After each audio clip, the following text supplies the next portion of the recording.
Պարոն նախագահ, ես այդ հարցին նորից բանով կամ էլի պատմական ծեր անցած բանով կամ այդքան տեսել եք էլի այդ պայքարը փողոցային շարժումներ եւ այլն եւ այլն եւ այլն այս շարժումը որ սրանք անում էին իրականում ես էլ որ այդ ժամանակ որպես մասնագետ եմ էլի նայել կողքից իմ համար շատ խնդալու է եղել ինչ որ իրանք անում են ու արդյունավետությունը շատ ցածր եւ սկզբնական շրջանում իրանց մատով կպնելը հակառակ էֆեկտը տալու 100% հավանականությամբ ես այդտեղ չեմ վիճում ես բոլորին այդ միշտ ասում եմ բան բայց ինձ հետաքրքիր է դուք տարբերություն զգում եք իրանց մեջ այսինքն չէր եղել էլի այտենց որ դրսից ինչ որ ձևով ներգրաված լինեին ինչ որ հայտարարություններ լիներ այսինքն որն էր սրա առանձնահատկությունը որ ասում եք այ 17-ից հետո եղան երկրների հայտարարություններ ու այդ հայտարարությունները բորբոքեցին բացի այդ հայտարարություններից ես տեսնում եմ եւ բնական է իրենք էլ գիտեին որ կոնկրետ օրինակ Եվրամիության դեսպանը հապաղում էր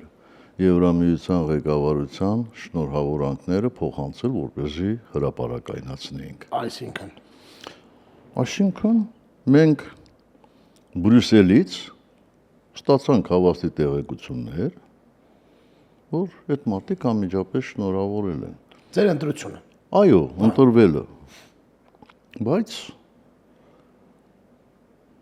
չեմ հիշում քանի օր բայց առնվազն 2-3 օր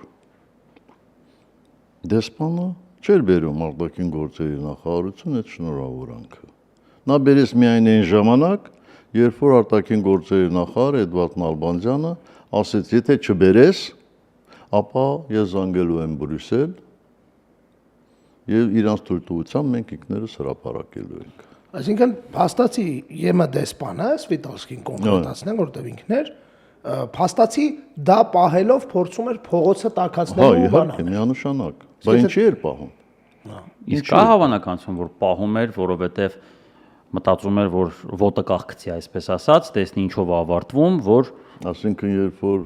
շնորհավորանք ստանում ես Ռուսաստանի նախագահից Միացյալ Նահանգներից եւ այլն իր այդ պահելը փողոց պետք է տակացներ ասինքն ոչ թե պետք է փողոց տակացներ պետք է հասկացեն ոչ թե ոտը հետ գցել որ դա վճռական նշանակություն ունենար իր պահելը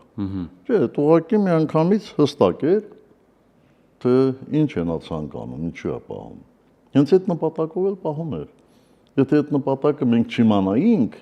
ապա ինչու պետք է նրան ստիպեինք ասեինք հենա դուք եք սպասեիք հիմա այս շնորհավորանքի կարոտ չեք էլի այո իհարկե եւ նույն դեսպանը գիրք ա գրել դա հրատարակվել է այդ գիրքը մենք ծանոթացել ենք այնտեղից շատ ակնհայտ երևում էր իր գործունեությունը էլի դա արդեն իշխանապողություն էր եղել արդեն ինքը ոնց ասեմ գեղի տղան էր այդ Եվրամիությունում ասել էր կոպիտ ասած իր նպատակին ասինքն հիմնական գործող ինքը չէր ես նկատի ունեմ իր մասնակցությունը էլի բայց այնտեղ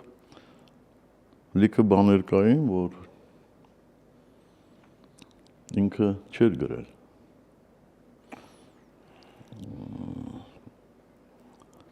փոխանակ ինչ որ հեքիաթներ պատմեր ավելի լավ կլներ որ ինքը ասեր ուղղակի այդ գրքում գրեր թե ինչպես է կապիտուլանտը գնացել եւ ասել որ իրան առաջարկել են փոխվարչապետի պաշտոն եթե ինքը փողոցը հանդարտացնի ասել ով էր իրան առաջարկել ես վստահ եմ գալու է ժամանակ որ այդ մասին նաեւ խոսելու են մարդիկ ում մոտ գնացել էր Սվիտալսկին հարցնելու եւ ասելա որ սրան առաջարկել են փոխվարչապետի պաշտոն ձեզ էլ ինչ որ բան են առաջարկել թե չէ Ինձ համար էլ է անհասկանալի ով է իրան այդպիսի պաշտոն առաջարկել ես չեմ առաջարկել ամենայն դեպս շատ լուրջ հայտարարություն է կարծում եմ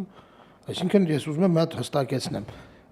առաջարկողը պետքա լիներ մարդ որը կարար այդ պաշտոնը տար չէ՞, թե Դե ես չգիտեմ։ Ես չեմ ուզում ենթադրություններ անել։ Գալու է ժամանակը, այդ բոլոր հարցերը բարձվելու են, չէ՞։ այսինքն այդ շարժման ժամանակ, Ինչու վարկած ասենք։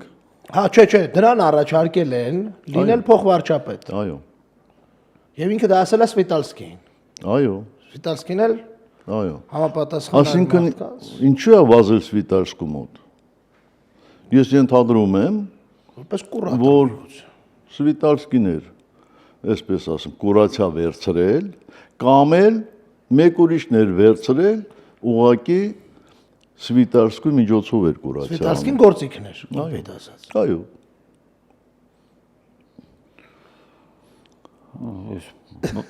Բարդ տեղեկություն այն առումով, որ Միջև տեղեկությունը ես ասում եմ իրականություն, ես ասում եմ վկա եմ կոչում անունը չտալով, ես վստահ եմ, որ գալու է մի օր, այդ մարդը